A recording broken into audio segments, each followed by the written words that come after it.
Nostalgia is killing the NBA. The 90s basketball, Michael Jordan and Kobe, was not as clean as y'all think it was. Y'all forget that Jordan left the league for 2 years. Y'all forget that Kobe, rest in peace, quit on his team in the playoffs and did not shoot the basketball.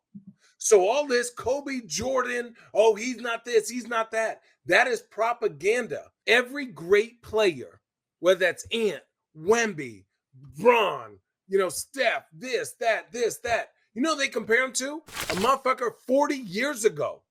The rules weren't even the same. You're not really watching help side defense. Who's doing this? What is this rule? What is that rule? You're not watching. Nobody celebrates these new people. So why the fuck would anybody want to be the face of this league where you're going to get shitted on every network for not being somebody from 40 fucking years ago? It's ridiculous. It is unfair. Bron is one of the greatest players ever to play. Stephen Curry is one of the greatest players ever to play. Giannis is one of the great. Jokic. And you know what we do? We talk about fucking Michael Jordan. All this superstar era shit is over. The card cap called the second apron, it's over. Teams are going to take over. Nostalgia. Now, look, man. Hey, I ain't going to lie to you. Shannon Fry he was getting busy. He got busy on that one. And I'm afraid Shannon Fry low-key might have cooked right there because aside from some of the stuff, the main points he made in terms of we can't, for some reason, NBA fans can't seem to praise the talent that's in the league right now because we're too busy keeping our mindset on what Kobe, what Jordan, what Bron was doing when they were all in their primes. And that stuff is cool. I love the fact that some fans are so passionate. I'm one of them myself, but you cannot let with the things that people were doing 20 and 30 years ago dictate how good people are now. Like, it's a different game. Like he said, different rules. 1000% agree with all of that. And the main point that I agree with from Shannon Fry was that it's a team league now. It's not an individual, oh, this guy's going to be the face of the league. It's a team league. So this guy's going to be the next face of the NBA and he's going to be the next face of the NBA stuff. That stuff is fun to talk about. It's cool to compare and say all of this. And he's got the traits of Jordan. He's got the traits and the dominance of Kobe. That stuff is cool to talk about. But at the end of the day, nobody cares. Nobody cares. And a big reason why nobody cares is because we're so stuck on what a lot of people from the past was doing and comparing. Like, comparing is not always a good thing when we're comparing guys from now to 20 years ago. Are you kidding me?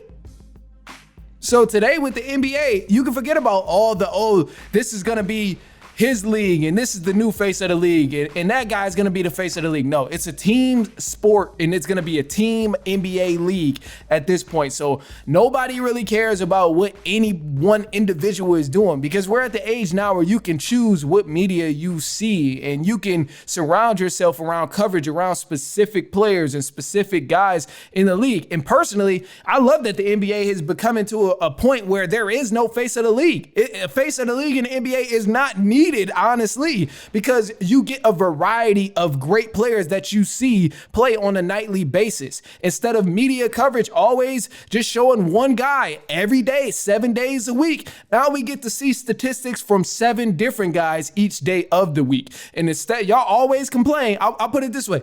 Y'all always complain about, all ESPN does is show the Lakers and talk about the Knicks and talk about the Celtics, which is very true. But if you don't want that to be the case, then you shouldn't be vouching for a face of the league because it's going to get even worse if we have one person who's only the face of the league. It's a team game. Nobody right now is even winning enough to become the face of the league because that's a key criteria for even being the face of the league right now. How you going to be the face of the league if you don't win? Nobody's winning enough. We ain't seen nobody get close to a three-peat. We ain't seen nobody go to consecutive finals 3-4 times in a row since Steph Curry and LeBron. Like, we ain't seeing nobody that's dominant enough to become the face of the league. And if anybody is, still, we tearing them down because we're talking about, oh, well, Kobe did it with no other stars on it. Well, LeBron did it, and he did it with a couple different he did it for this. Like, you gotta remain present. You gotta remain present, bro. So this is what's hindering the NBA from growing and from fans to like really enjoy the game, because everybody's so stuck in the past about what's going on. So, it's dope that, we remember these things and we remember the greats of the game. But also, just enjoy it, bro. Just enjoy what's going on. Enjoy the basketball that's being played, because some guys are doing things that Kobe and them wouldn't have been able to do in their era. And obviously back then, it's the same thing. They're doing things that people before them couldn't do and that people now can't even do. But the rules have changed. Everything is different in the NBA now. You can't hand check. At one point in the NBA, you couldn't even play zone defense. So why are we comparing different eras like that? And this is why I always go back to, there's only GOATs in eras. Like, everybody always does LeBron is the best, Kobe, Jordan, and Kareem, whatever. Yeah, all that stuff is cool to compare. It's fun. It gives you a conversation to have. But at the end of the day, it's silly because the rules were different. The game is different. All of that stuff is different from when these guys played in different eras. So this is why I'm a firm believer.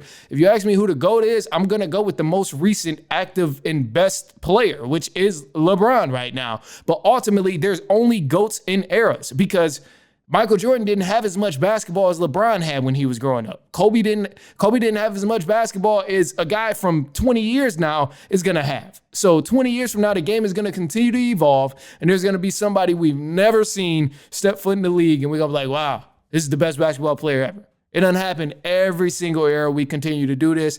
And I don't know how much more evident it has to be that there's only GOATs in eras. But, I mean, one day y'all probably get tired of arguing about it, and one day you'll learn. Who knows? Who knows? I don't know.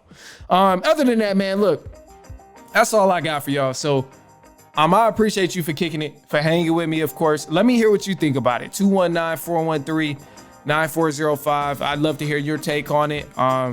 You think it's a face of the league? Do you think it's good for the NBA? Personally, I don't think it's good for the NBA. We don't need a face in the league. Face in the league isn't going to do nothing but make coverage even more boring. Nobody's winning enough to be the face of the league. Nobody is even that good enough to be the face of the league where they're that dominant over every other player right now. So we don't need a face of the league. Let's just see good teams play good basketball. And that's where we're headed so far. But let's embrace it. Every era is different. This era is clearly different from the Jordan era, the Kobe, the prime LeBron era. This is all clearly different. Let's just enjoy great team basketball.